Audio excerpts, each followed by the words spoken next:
Greetings, everyone. I'm here to talk about insecurities in Anambra State as well as Anambra State governorship election. So that's two things I'm covering.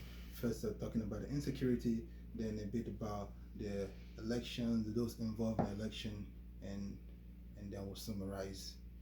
The insecurity is not longer news. We've had the stories of non-gunmen shooting shooting and ransacking police stations, civil defense offices, INEC offices, and destroying of properties of people. So those are not news. We've heard about it. We've been following it.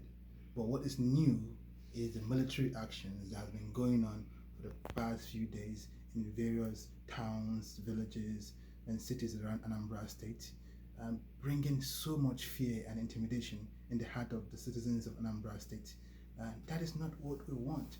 We want to restore peace and security, and we want to build the confidence of people to come out en masse and vote, because election is necessary to prosper democracy. Without election, there is no democracy. That truncates democracy, and we do not want to truncate our democracy. Rather, we want our democracy to flourish. That is why the state and federal government should have done these military actions and secure the region earlier before now, rather than these few days before the election. That being said, let me take you to a journey into the political history of Anambra State, because after all, we'll have election a few days from now. So Anambra State is an ancient place.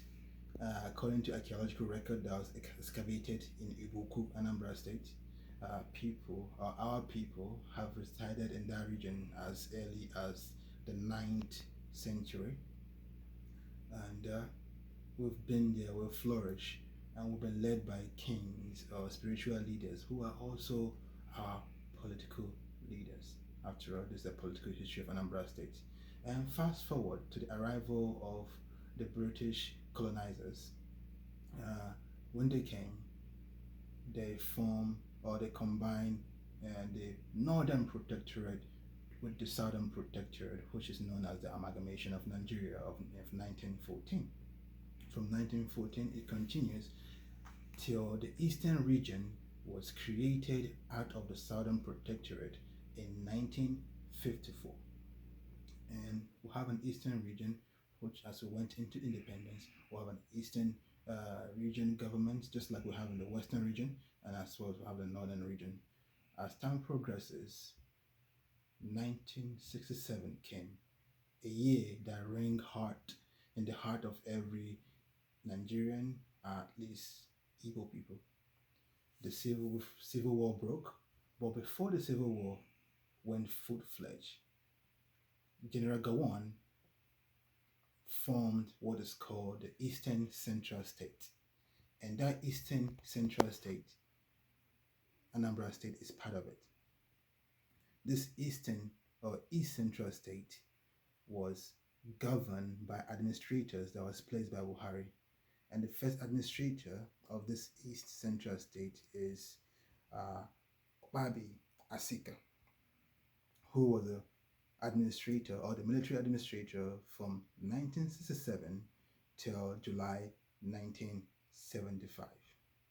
After that, General Muntala Mohammed placed another military administrator in the person of General Ochefu, who was the military administrator of the East Central region from July 1975 to July 1976. An important thing happened in July 1976, which was the creation of what is known as the Old Anambra State. That means Imo State was created out of the East Central region, forming Old Anambra and Imo State. And also we'll have military governors or military administrators of this new state created, the Old Anambra State. The first military administrator is John Otom Opera, who was placed by General Olusegun Obasanjo from 1976 till 1978. Then the next military administrator was Colonel Dati Sadiq Abubakar, who was the military administrator also placed by Obasanjo from 78 to October 79. And then fast forward, so we keep having this long line of military administrators until the first elected governor of Anambra State in the person of James Ifeanyichukwu Nwobodo, popularly known as Jim Nwobodo. And he was the governor of Anambra State from 1979 to 1983 when Buhari, who is our current president, truncated our democracy in a coup of 1983 and went back to military administration of Anambra State as well as other states. And we were placed under the military governorship of Rear Admiral Allison Madeke from 1984 to 1985.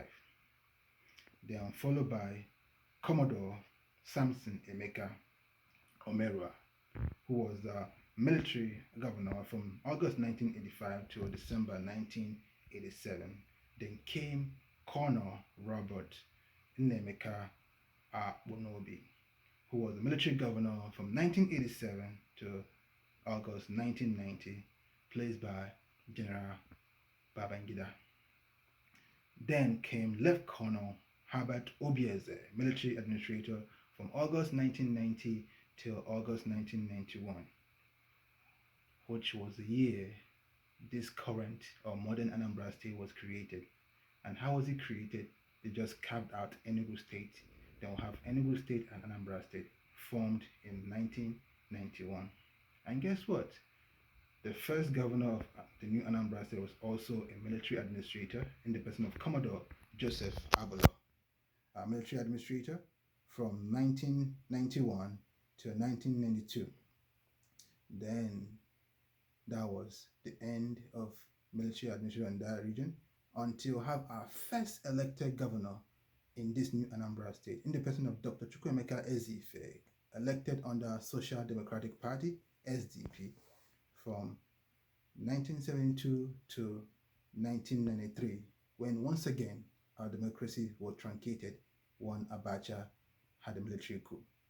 We went back to military administrator in the person of Colonel Mike E. Atta, who was the military administrator of Anambra State from December 1993 till August 1996. Then we'll have Captain Rufai Garba, military administrator of Anambra State, December 1996 to August 1998. Then Wing Commander Emmanuel Akwebu, military administrator of Anambra State, August 1998 to May 1999. Then we'll have Chinwo Mbadinuju as the second elected governor of Anambra State, and after him, then we'll have Chris Nwabezengige as the third administrator. Then came Peter Obi when APGA took over Anambra State. Anambra State had remained under the governorship of APGA as a political party till after Peter Obi came Willie Obianọ, which is the current governor of Anambra State. As the current governor of Anambra State, he has handpicked a candidate in the person of Charles Soludo to run for the ticket, and he's the candidate of APGA. So let's go back to who are running for this election this year. People running for the election this year are 8 political parties, and out of this 8 political parties, that means 8 candidates, and they are all male, and thankfully their deputies will have 7 female deputies who are running for this year. We want to it's important that we increase female participation in politics, and I hope that begin to happen, starting with Anambra State and is spread out all over the state in Nigeria. So I can't cover all the manifestos, all the political parties, all the candidates, but I'll focus on 4 candidates who are. Why did I focus on these 4 candidates? Because these are the parties or the candidates that we've seen campaigning heavily on national TVs and radios and their various media platforms. And these are Accord Party, and their candidate is Dr. Godwin Maduka. All Progressive Party, their candidate is Professor Charles Soludo. People's Democratic Party, and their candidate is Valentin Ozibo. And then APC candidate is Andy Uba. So these are the 4 candidates that have been campaign. And if you paid attention to the news, if you're following the campaign, you will realize there was a debate a few days ago, and this candidate talked about their manifestos, and people will say they all have good manifestos and good promising that they're giving Anambra State. But we know politicians, they may promise one thing and then do something else. So I'll just say, read the manifestos of the candidates. We have 2 days, and decide to cast your vote to the candidate that you think their manifesto is good enough, and you think they don't have too much baggage or godfatherism backing them. Because Anambra State is a state that is deeply, deeply, deeply entrenched in godfatherism, and that is affecting the effectiveness of governorship in Anambra State. So vote your candidate. Go out and vote if you feel safe. If you feel safe, go out and vote on this Saturday, 6th November. But if you don't feel safe to vote, please stay at home. And all the best to the candidates out there. Thank you, my fellow Anambra people. In the Anambra, God bless Anambra. May lives and of the people be respected by the military operatives. Thank you, and God bless.